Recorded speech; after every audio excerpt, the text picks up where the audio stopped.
ಆ ಮಲ್ಲ picture getup ಇದಕ್ಕೆ ಏನು ಹೇಳ್ತೀರಾ ಸರ್? ನೋಡಿ, ಮಲ್ಲ ಪಿಕ್ಚರು ಭಾಳ ಯಶಸ್ವಿಯಾಗಿ ನಡೀತು, ಏನು ಗೊತ್ತಿರೋದೆ.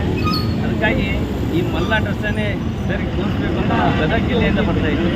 ಇವತ್ತು ಬುಲೆಟ್ ವಾಹನ ತೊಗೊಂಡು ನಾವು ನಮ್ಮ ಫ್ರೆಂಡ್ ಬ್ರದರ್ಸ್ ಎಲ್ಲ ಕೂಡಿ ನಾವು ಫ್ರೆಂಡ್ಸನ್ನು ಮೀಟ್ ಆಗಬೇಕು, ಮಲ್ಲ ಗಿಡ ತೋರಿಸ್ಬೇಕು. ಯಾಕಂದರೆ ನಾವು ಆರ್ಕೆಸ್ಟ್ರಾ ಸುಮಾರು 10 ವರ್ಷದಿಂದ ಆರ್ಕೆಸ್ಟ್ರಾ ಮಾಡ್ತಾಯಿದ್ದೀವಿ.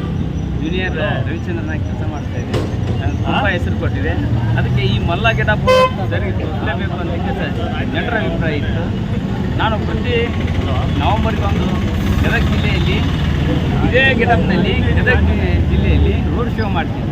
ಅದೇ ರೀತಿ ಇವತ್ತು ನಮ್ಮ ರವಿಚಂದ್ರ ಸರ್ ಶುಭಾಶಯಕ್ಕೋಸ್ಕರ ಹುಟ್ಟುಹಬ್ಬಕ್ಕೋಸ್ಕರ ನಾವು 64ನೇ ಶುಭಾಶಯವನ್ನು ನಾವು ನೀಡ್ತೇವೆ. ಸರ್, ಇನ್ನೊಂದು ದಾಖಲೆ ಏನು ಅಂದರೆ ರವಿಚಂದ್ರನ್ ಸರ್ ಫ್ಯಾನ್ಸ್ ಮಾಡಿರೋದು ಆರ್ಕೆಸ್ಟ್ರಾದಲ್ಲಿ ಎಲ್ಲ ಸ್ಟಾರ್ ನಟರುಗಳಿಗೂ ಗೆಟಪ್ ಹಾಕ್ತಾರೆ. ಆದರೆ ರವಿಚಂದ್ರನ್ ಸರ್ ಹಾಕೋಷ್ಟು ಯಾರೂ ಹಾಕಿಲ್ಲ. ಅದೊಂದು ದೊಡ್ಡ ದಾಖಲೆ. ಈಗ ನಾನು ಗದಗ ಜಿಲ್ಲೆಯಲ್ಲಿ ನಾನೇನು ಆರ್ಕೆಸ್ಟ್ರಾ ಮಾಡ್ತಾ ಇದ್ದೀನಲ್ಲ, ರವಿ ಸರ್ ಯಾವ ಗೆಟಪ್ ಆಗಿದ್ದಾರೆ, ಯಾವ ಎಲ್ಲನ ನಾನು ಮಾಡಿದ್ದೀನಿ.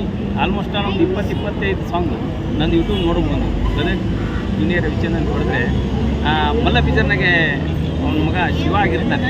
ಅದು ಸಹಿತವಾಗಿ ನಾನು ಅದನ್ನು ನಾವು ಮಲ್ಲ ಪಿಕ್ಚರ್ನಲ್ಲಿ ಶಿವ ಅಂತ ಮಗ ಆಗಿರ್ತಾರಲ್ಲ, ಅದು ಸಹಿತ ಮಾಡಿದ್ದೀನಿ. ನಾನು ಪ್ರಯತ್ನ ಮಾಡ್ತಾ ಇದ್ದೇನೆ, ಶ್ರೇಷ್ಠರ ಆಗಬೇಕು ಅಂತ ನಮ್ಮದು ಆಸೆ. ಆದರೆ ಪ್ರಯತ್ನ ಮಾಡ್ತಾ ಇದ್ದೇನೆ. ಜೊತೆಗೆ ಸರ್ ಪ್ರೇಮ ಲೋಕಟ್ಟು ಅದ್ರ ಬಗ್ಗೆ ಮಾತಾಡಿದ್ದಾರೆ, ಎಷ್ಟು ಎಕ್ಸೈಟ್ ಆಗಿದೆ ನೋಡಿ. ಓಕೆ, ಪ್ರೇಮ್ ಲೋಕ ಅಂತಂದರೆ ಎಲ್ಲರಿಗೆ ಮೈಯಲ್ಲಿ ಇರ್ತಕ್ಕಂಥ ರೋಮಾಂಚನಗಳು ಬರುತ್ತೆ. ಯಾಕಂದರೆ ಪ್ರೇಮ್ ಲೋಕನೇ ರವಿಚಂದ್ರನೇ. ಆದರೆ ಪ್ರೇಮ್ ಲೋಕ ಇದೆಯಲ್ಲ, ಅದು ತುಂಬ ಯಶಸ್ವಿ ಕೊಡುತ್ತೆ ಅಂತ ನನ್ನ ಅನಿಸಿಕೆ. ಯಾಕಂದರೆ 25 ಸಾಂಗ್ಸ್ಗಳು ಇರ್ತವೆ. ಆ ಸಾಂಗ್ ಹೆಂಗೆ ಮಾಡ್ಬೇಕು ಅಂತ ತುಂಬ ಚೆನ್ನಾಗಿ ಸರ್ಗೆ ಆ ಸಾಂಗನ್ನು ಇಷ್ಟಪಡ್ತಾರೆ ಜನ ಅಂತ ತಿಳ್ಕೊಂಡಿದ್ದೀನಿ.